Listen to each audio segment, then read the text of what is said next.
Hi, welcome to part 2. Now before we start learning some more letters of the alphabet, I would just like to talk to you about some ways of writing Braille.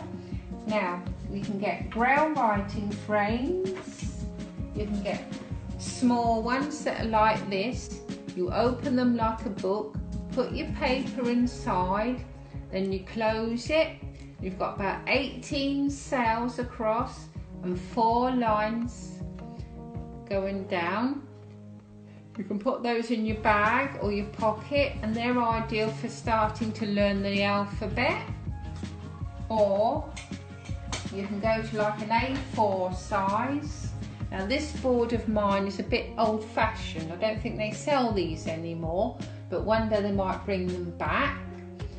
Now the ones that they do now are more like hard plastic, and they've got cells all going down. And this one, it's got a little clamp at the top. I've got 36 cells on the little metal frame, and I pull the frame down as I write. But the thing with frames are, you have to write from the right hand side and you come back on yourself, and then when you take the paper out you can then read from left to right the same as print, but you have to start on the right hand side and come back. But they do show you how to write Braille from back to front. That is how I learnt my Braille. And then we go up to a big one, which is like a big typewriter. This is called a Perkins.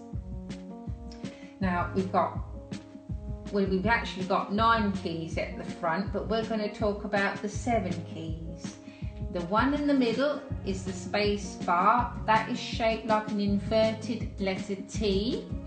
You press that with your thumb, like that, and that's just giving me a space.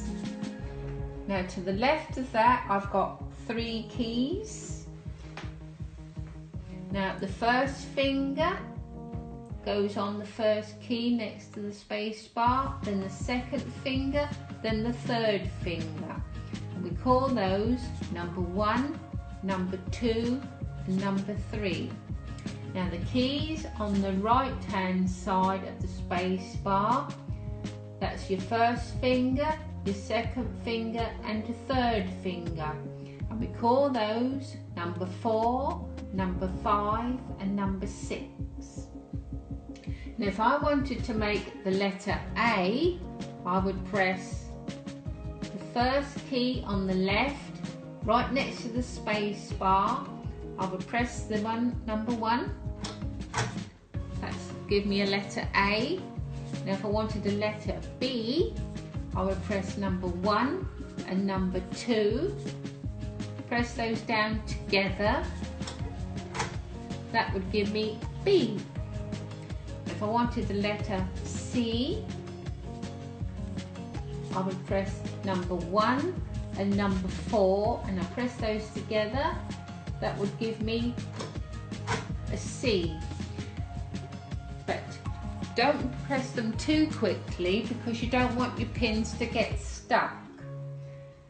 Because you've got a little embosser at the back here, and that's got your 6 little pins on it. And as it types, you want the pins time to come back so that they've got time to come out again. So hopefully you found that useful, and look out for part 3. Well, I will be telling you about D, E and F.